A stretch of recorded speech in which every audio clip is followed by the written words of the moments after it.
And I got some mixed feelings about that story for many years, because in a way I felt good because I was my value was recognized at that point. But on the other hand, I was being pushed to move to corporate, to find some larger corporation where I could put my skills at use. And I have this large network that would probably have made that possible. So if I reached out to my professional network at the time, I would probably be able to jump to another position in a company where I would be able to grow more. But that didn't feel right. And that's what I think to your bravery story, when you need to be brave. And I ended up not going anywhere. And that was the bravest decision I had to make, because for most of the people, the obvious way was to move to a larger business, to move to a corporate environment where I could continue to grow professionally. Hey, I'm Julia Lopez, communication architect, international speaker, author of Leading in High Heels, and your host. Welcome to Brave, Bold, and Brilliant podcast. Together with my guests, I will share with you inspiring stories where being brave and bold were the trigger to becoming brilliant. For the past decade, I've been helping professionals to express themselves with clarity and confidence in any stage and arena of their lives. Communication is key to success, and stories have the potential to transform lives and move people into action. There is someone, somewhere, who needs to hear exactly what you have to say. Be brave, bold, and brilliant, and speak up unapologetically. Hi, everyone. It's a pleasure for me today to have here with me Mafalda Pereira from Porto. I love Porto. Porto is one of my favorite places in the world, not only for the wines and the beauty of the city, but also for the people. And you know why when you get to know Mafalda. Just to give a brief about Mafalda, we met a few years ago. She just reminded me about that in an event I organized in Porto in 2015, I think, the All Summit. One that was the first edition of All Summit in Porto. And we had the opportunity to have a brief talk. And recently, Mafalda was part of one of my key trainings, which is Unlock Your Story. And she was there, and I was pleased to see her there. And this is why I invited her here today to share with us her story. Well, one of her stories when she was brave and bold in order to become and to feel brilliant. Mafalda, the ball goes to you now. Welcome. Thank you, Julia. Well, thank you for having me. Thank you for having invited me. And thank you for all those beautiful words about my home city, Porto, which I truly, I'm a true Porto fan all over. So it's just a shame that more people can come visit us at this moment. But I'm sure once we can travel again, this will all be back on track, and hopefully I can have you back in Porto in the near future. So tell us, Mafalda, before we started recording, you were telling me that you have your story in a way that your professional story and personal, it was a little bit different of what we see people talking around, like, and when people are women in corporation, and then they feel that are not happy, and then they decide to become an entrepreneur. And you, from what I know, you are you declare yourself an entrepreneur by nature, but you told me that there was once in your time in your life that you had a successful business, but someone said to you, maybe you should do something else. Can you just tell us about that? Yeah, sure. I sometimes, as I mentioned to you when we spoke, I sometimes feel that I have a reverse story from different from many of the women I come across, because I do feel I'm an entrepreneur at heart. So that's, people tell me that I'm a starter. I'm always the one moving forward and looking for something new, and let's find a new way of doing this. So this is in me. This is part of who I am. And I started off my company out of college at 23 with a college friend. Obviously, we are not aware of what starting a company meant at that point. We had no business management training whatsoever. We just had this fire in our bellies that we wanted to put out in some way and bring outside and start something that was fun for us at that time. And it worked out, and the company grew, and it's been here for 20 years. So And what is your company about? Just tell us. It's a language service provider. So we provide translation, interpretation, language training service, so anything related to language and content, multilingual content. We started that off, and to me, I have this feeling that I've grown with the company, because along the way I acquired the skills that I didn't have at the beginning. Obviously, I eventually did a business management post graduation to to have the tools I needed to be able to run the business in a proper way. But at a certain point, I felt that I was growing more than the business itself. And there's a funny story. Well, it was an important small story for me, like all small stories are. At the point of my business development, I was working with this consultant for the financial part of the business, which was a woman. Usually, the previous consultants usually were men, but this one was a woman, and she was working with me in the financial part of the business. And this was an older woman. She was old enough to be my mother, and in spite of that, she always treated me like a true business person, which at that time made a huge difference, because I started off at 23, so I was used to be treated like this young girl that doesn't really know what she's doing. And she told me, listen, I think you're doing a great job. I think you have many important skills. You're so talented in doing so many things. But this business of yours won't allow you to grow much further. And in a way, that story stayed with me, because she was paying me a compliment. What she meant was, she felt that I had grown to that point and was able to be a good asset in any company. But in another way, I was stuck in a business that, although it was a financially stable business, the company was growing little by little. So I was not going to have a huge business, highly profitable business, but it was a healthy business financially that was able to continue on the market and evolve. But she told me, this is not where you're going to grow further. So you have to start thinking about doing something else. And I got some mixed feelings about that story for many years, because in a way I felt good, because my value was recognized at that point. But on the other hand, I was being pushed to move to corporate, to find some larger corporation where I could put my skills at use. And I have this large network that would probably have made that possible. So if I reached out to my professional network at the time, I would probably be able to jump to another position in a company where I would be able to grow more. But that didn't feel right. And that's what I think to your bravery story, when you need to be brave. It was not a one-day decision. It was like a period, 2-3 years, where I was deciding where to go in terms of my professional development. And I ended up not going anywhere.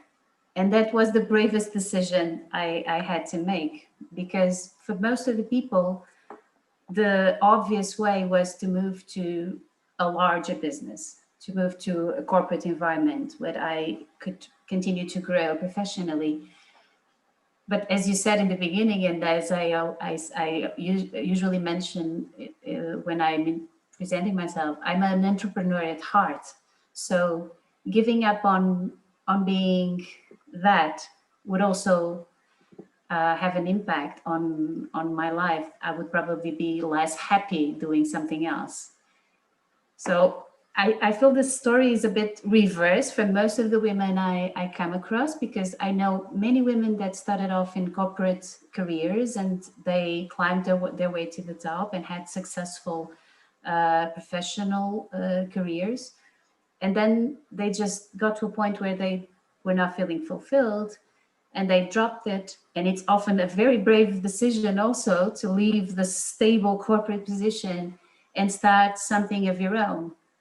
That's why I think my path was a bit the reverse story, because I was being pushed to that more corporate path, and it, I had to reconsider what was important for me in terms of career and professional success.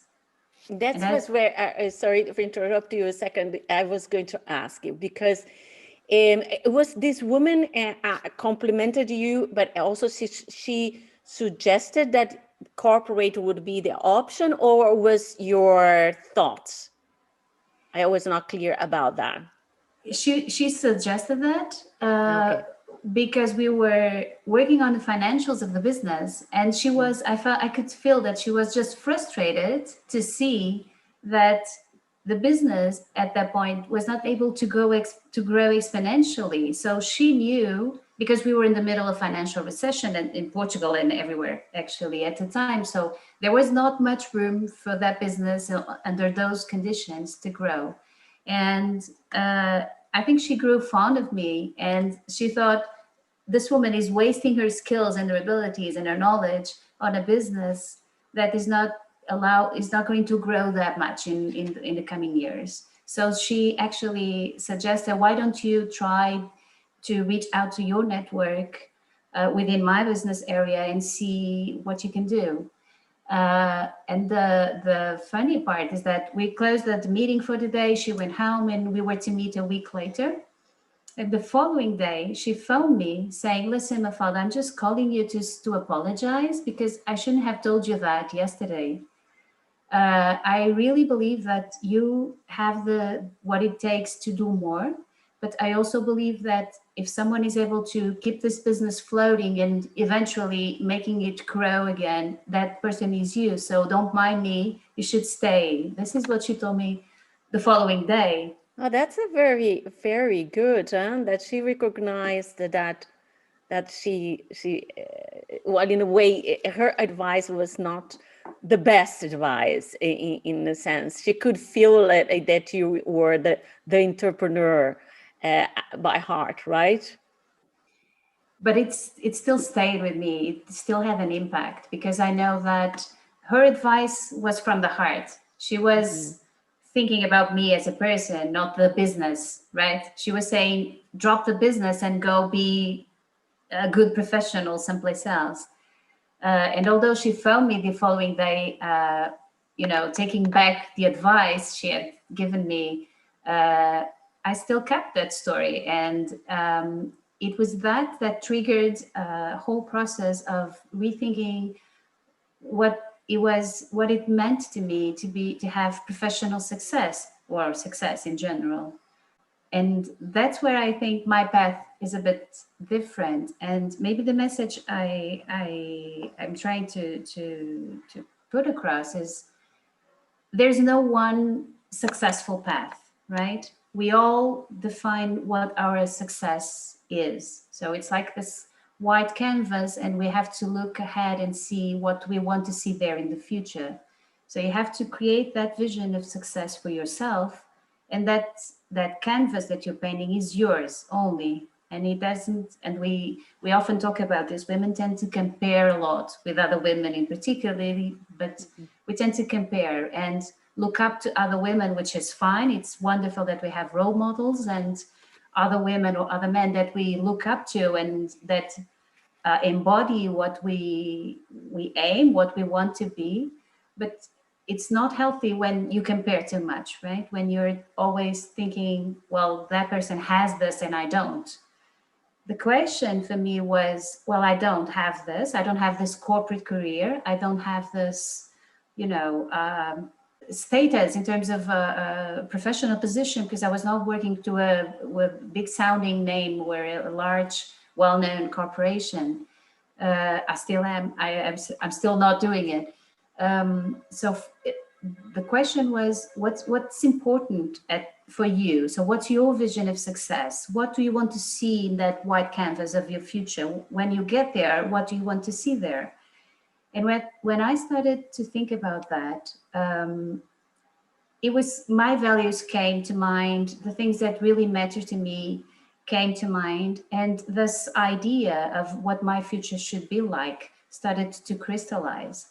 And I realized that for me, for example, the fact that I can continue to be a starter, that I can continue to be an entrepreneur at heart. So someone that, okay, I have a 20-year business to run, but still we can do it differently. We can start new things. We can invest in new business areas. And on top of that, I've survived 2020 and the pandemic doing exactly the same I was doing a year before, because I have a small business that it was flexible enough to restructure and adapt. So we also work in a business area that is largely remote prone. So we're easily adapted to working remote. So that was easy for us to move. And that flexibility was one of the things that I valued. And also how you combine that with doing other things, with investing in your self-development, with continuing to learn, with you just mentioned, jumping in a course like yours, Unlock Your Story, just because it was so interesting, I couldn't miss the chance. So Thank you. it's true. So having a job that allows me to, decide which things I want to study next and where I want to be next also helps. And this is also important to me. And also that very important part of family, right? I can also have a business that is flexible enough to allow me to have the time I need for my family, for my personal life, my personal things, and also the things that my family, that I want to have for my family. And I already had all that in my job.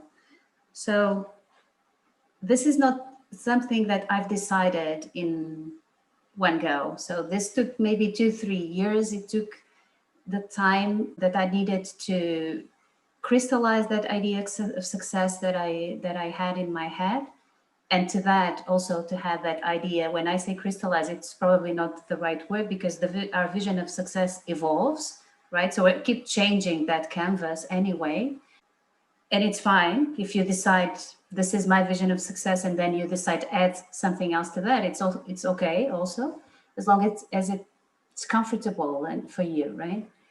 To deciding to stay in my business was also part of a process of being in touch with other women's path, because I was lucky enough to integrate a mentoring program. Well, it was not luck. These things happen because we're out looking for them. So I was looking for this business mentoring program, and I was invited to integrate an international mentoring program that's focused on developing leadership in women. And that I was looking for a business coach, right? So that was none of it. That had nothing to do with business coaching. It was focused on improving leadership skills in women. And through that experience, I just jumped in out of curiosity as usual to see, let me see what I have to learn here. I had done other leadership trainings before. But this was cross-cultural and international, and was focused on putting together women from different backgrounds, different walks of life, different professional paths. So it made sense. Well, it sounded interesting at the time. And I jumped into that program. I started off as a mentee, and then I've been a mentor with that program for several cycles now. I've mentored several other women from completely different backgrounds and countries. And that experience helped me consolidate my decision about my own professional career, because I understood that women are in, each of them were in a different phase. So some of them were leaving corporate and starting their own businesses. Some of them were starting the other way around. Some were entrepreneurs at heart, like me, and they kept starting new businesses and moving their careers in that direction. So, and there was no one valid, there wasn't a unique story. So successful women come in many shapes and forms. That's great to hear, because that's very important. You said those there, like, stop comparing yourself. It's easier said than done. We know that, True. because by nature we do that. In some, let's say, there's some healthy comparison as well. Yeah, you compare sometimes Obviously. because it's kind of tracking your, how you, if you're doing well, etc. But it's not allowing that to influence and to make you to feel bad. But it just see Exactly. that if you're still on track. And you said something that for me was very important, that the fact that you decided to stay when that, after the conversation with that woman, even if that triggered something in you, like the big question mark, am I in the right path? Am I not using my personal resources the way I could? Am I not seeing my true talents, or the extension of my talents? Because that's very difficult for us ourselves to see. This is why we need mentors, we need coaches, we need people to tell us, no, you can do more, because sometimes we just don't see it. But then you said, my brave decision was to stay. And I do believe that when you kind of go against the odds, how many times in my life I can really hear you. People would say to me, you have to do this, you have to do that. You can, the good thing, I think, when you're an entrepreneur by heart, or like, as you say, we listen. We just don't ignore it, because we are curious, right? Then we Yes, listen, always. but then we have to ponder that. We have to say, okay, let me see if that really fits in my life. But that is always, it always takes something from it, right? And then, but Yes. then you make your decision, and sometimes your decision is completely different from outsiders' expectations. And I think this is the true entrepreneurship, because it's when you stick to your thing, but not ignoring what people are No. telling you, but you just keep to your path because it comes from inside you. And I also believe being an entrepreneur per se is already brave enough, don't you think? Yes, and it's not always easy. I question myself very often. I still do. So I'm sharing the story so that it may be, if someone out there is in the same position, they are able to identify and see that it's not what society wants you to be, right? So my grandmother wanted me to be a teacher because that was the good position to have at that time in my country. And that didn't happen. It was a big disappointment for her for some time, but then she realized that I was very successful doing what I did, and she's now very proud of what I've achieved. So even people that are close to you, that want your best, they sometimes will advise you, like that consultant. She meant well when she told me that, but I know that she said that not from a professional standpoint, but as a person to another woman, that she felt I could be her daughter. So I think she saw something there also, and she felt she needed to give me that kind of advice. And that advice came from people that they were worrying about me, my progress. They really meant good. They meant to be of help, and they thought they were giving me the best advice. And that's where you sometimes need to, yeah, that's where the bravery and the boldness comes into the story. You need to, okay, thank you, because that's a compliment. They recognizing your value, but that's not the way I want to go at this point. And they always, and if you're an entrepreneur, and you probably have felt this yourself, people sometimes there's people that like us, they're scared that our decisions put us in a difficult place. So that's why they advise us to follow the not the less traveled road, but the path that they know it's safer for you, financially or otherwise, right? So I think that sometimes having someone sharing a story that's different, at least that's what I hope, will help you think about your story in all the possibilities that each story has. So you can always pick a different way, and you can always decide to go one way, and then you can go back or you can move into a different direction. It's fine. It's your story, right? It's your path. So it doesn't have to be.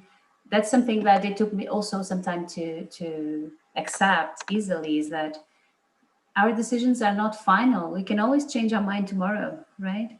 Absolutely.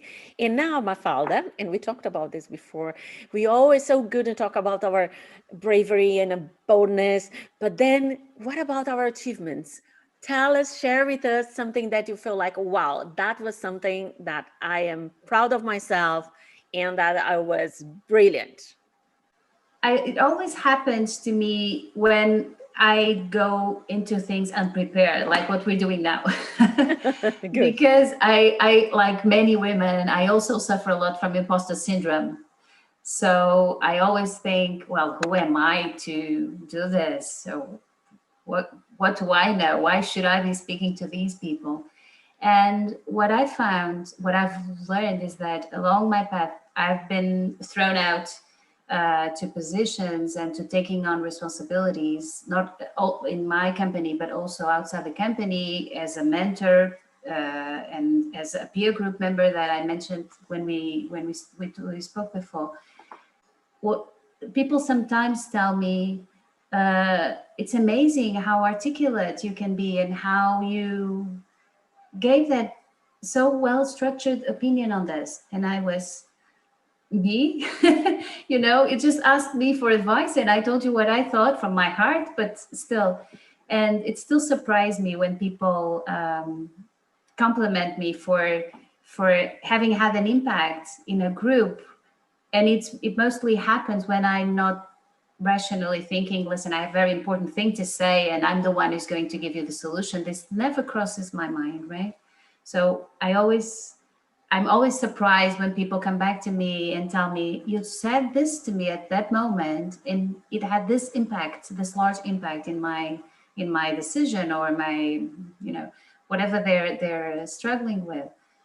It's sometimes not being aware, like you just said, we're sometimes not aware of our value and what we're able to accomplish.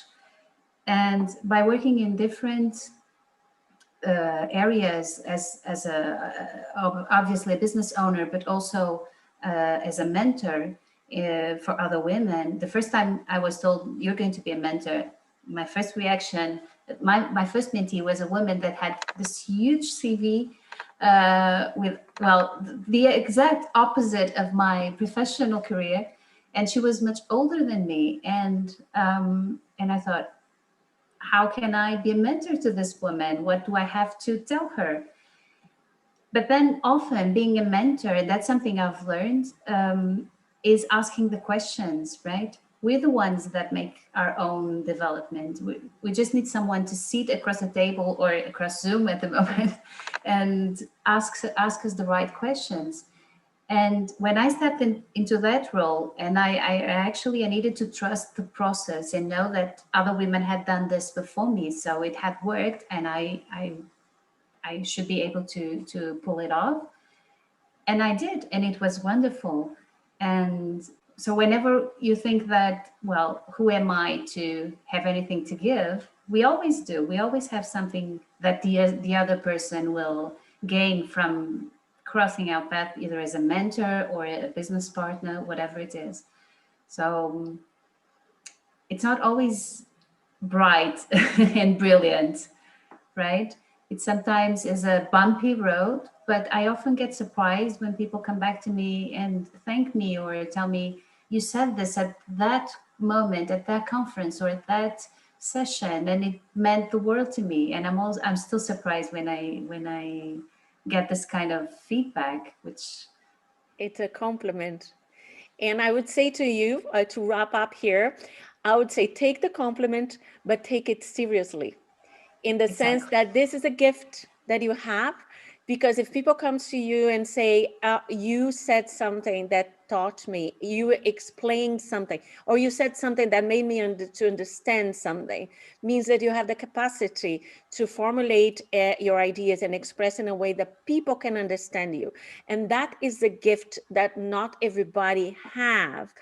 And the thing is, we need people out there that can help others to understand their own thoughts by you saying, expressing yourself in a structured way. Naturally, you're helping others to start understanding certain things that they might be confused in their mind, and we need people there to help them and help the world to get more clarity. So here is my call to action to you, to take that seriously, that your voice really matters, that you have to have, and not like take away the spontaneity of sharing your ideas, but always have in mind that there is a potential that every time you say something, you have the potential to touch someone's heart and help someone to give one step further in their lives. And that is a big, big gift for you and for them. Yes, true. And I've also benefit from that. Also, I've also been in on the other side of that. So I like that story I was just sharing. There are people that even if they take it back afterwards, what they tell you at that specific moment can have a large impact. And then we're most of the times we're not aware of that. So yeah, definitely that's a good call for action, not for me and any women, because we're all able to, and working with women in leadership, I've come across this very often. We're all able to change one woman at a time, and if we all or men for that matter, right, I'm just speaking out of my experience with women in leadership position, we can all touch someone else. And sometimes it sounds very unimportant for what we're saying at the moment, and we're not aware that we are touching the other person in a way that will bring them to action, and it may change their lives. We never know. And so this is our both message to everybody out there that will be listening to this, that yes, it doesn't, we don't, because sometimes when you say, everybody says, oh, you can create an impact, it sounds too big. It's exactly. Not. You are creating impact on a daily basis. And if you impact one person, think about the ripple effect. That's the way I believe the big change exactly. happen. You affect one person, this one person affect other person, and then together we make this big transformation that is happening out there. Mafalda, we could continue talking here for hours and hours. Thank you so much for being here with me in this podcast and sharing your brave and bold and brilliant stories. And also, thank you for having me. As I know now that you are the Executive Council of Inspired Women Lead, I would love to talk to you really about leadership in one of my LinkedIn lives, that is the Leading High Heels, where the focus is on leadership. I will get to you so we have that. And for the people listening to this podcast, so you know, your voice matters, your story matters, and you all have the capacity to be a transformation, to generate transformation in the world. I know these words sometimes sound too big, they sound too cliche, whatever, doesn't matter. The thing is always taking actions and take seriously that you as a person, as an individual, matter in this world. And we are here not on holidays, we are here to do something and enjoy the ride. Exactly. Thank you, Tulia. Thank you for having me. Thank you. That's all for today. I hope you got inspired to raise your game and be brave, bold, and brilliant. Make sure you listen to my other podcasts. Stories are great sources of inspiration and transformation. Subscribe. Remember, there is someone somewhere who needs to hear exactly what I shared with you here today. Be generous and spread the word. Give your feedback and help grow this awesome community. Until then, be brave, bold, and brilliant, and speak up. unapologetically.